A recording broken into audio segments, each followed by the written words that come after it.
has suggested that senior commanders knew that Iraqi forces were mistreating their prisoners but failed to take any action. 400,000 documents released by the whistleblowing website WikiLeaks describes torture and abuse of Iraq detainees, including electrocutions and executions. The US government says the documents are only raw observations and they claim they could have the effect of helping America's enemies.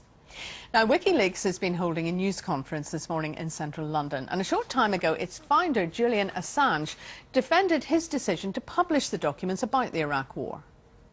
This disclosure is about the truth.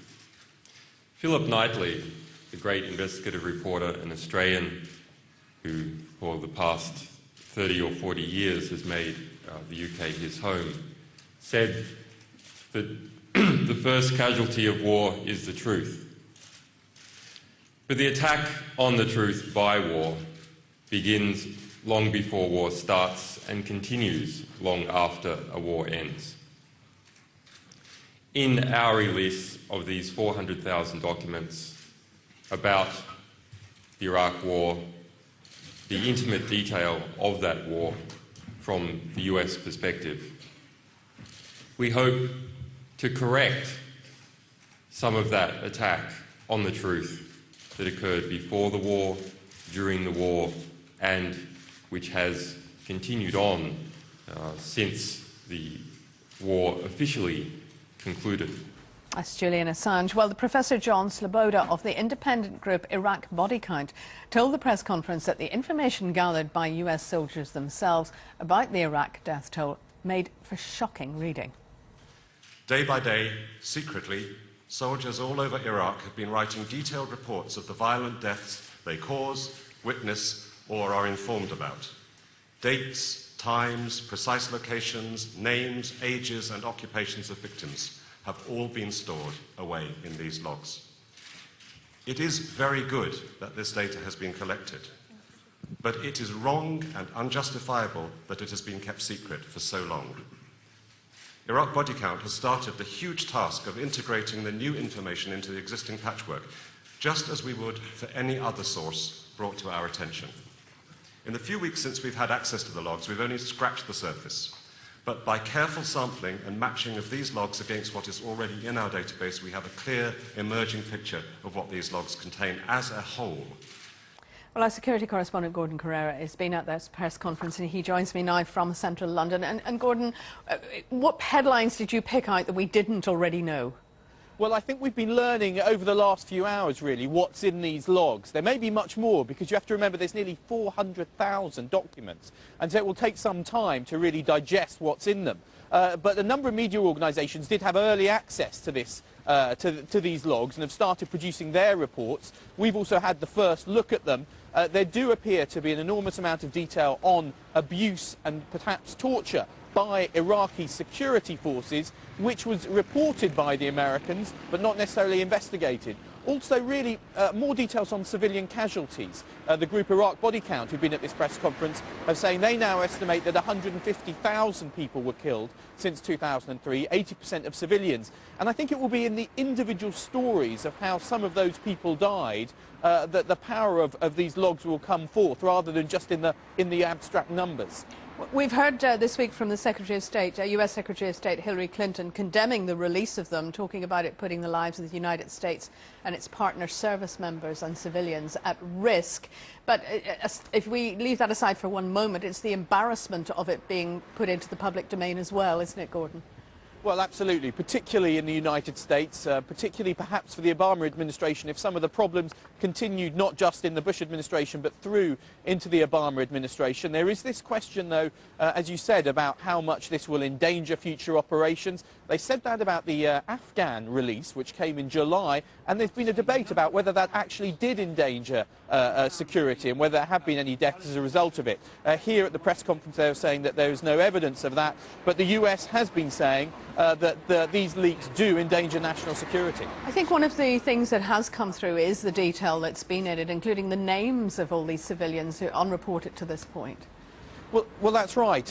And for instance, there was talk here about some a particular massacre in which 28 people were killed. Now, before, those were nameless people, but here in these logs, you find the names of those individuals who were... And so it really will be in finding out the details of how some of those people died, whether it was at the hands of insurgents, roadside bombs, whether it was at the hands of the Iraqi security forces, or perhaps at the hands of US troops, that I think some of the individual stories will, in that detail, will be the power of these logs. But there will be a lot of debate about whether they really do provide a full picture of what happened, rather than just snapshots of individual incidents. Gordon, thank you very much indeed, and I'm going to take you straight back to that press conference. This is Julian Assange, who's the founder of WikiLeaks, talking now. It's a question and answer session, so let's just listen to what they're saying. Press about the relative importance. But Iraq is now just cool enough, although remember there's still 50,000 US troops there and something like 150,000, 100,000 contractors. Iraq is now cool enough, at least in the public imagination, to properly take a look at it. And that's not something that is yet possible with Afghanistan. We did a little bit of that with the Afghan war log release because it was a primary source documentation. But otherwise, views about patriotism and the supporting of troops and so on interferes with the process. For Iraq, I can see already in the news reportage a much fairer and less defensive portrayal of what happened in Iraq that has been revealed by this release. So these two countries do not stand in isolation. These are both modern Western wars. And the lessons of Iraq, which are ongoing, remember this material covers significant abuses occurring during the first year of the Obama administration, can be applied to Afghanistan and can be applied to other places that Western governments may choose in isolation or in coalition to invade. The war itself in the United States, I think, is becoming more of an issue. The Republicans are using the mismanagement of the Afghan war against the Democrats. We're 1 week before the congressional elections. And the Democrats can point to, rightly, the terrible abuses that occurred under a Republican administration. I hope that will permit raising of this issue.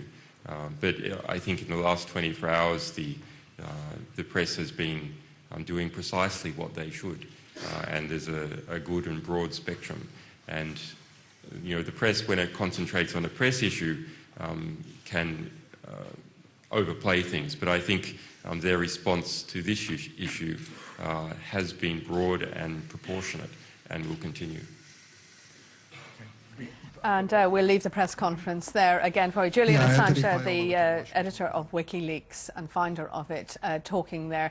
But the main thrust coming out so far, as we heard from our correspondent Gordon Carrera, is the detail which is in these documents, hundreds of thousands of them, particularly the names of the civilians who lost their lives in the conflict at the hands, they are saying, of the Iraqi forces and the torture that they claim was carried out. So we'll be back to the press conference a little later on for more on that.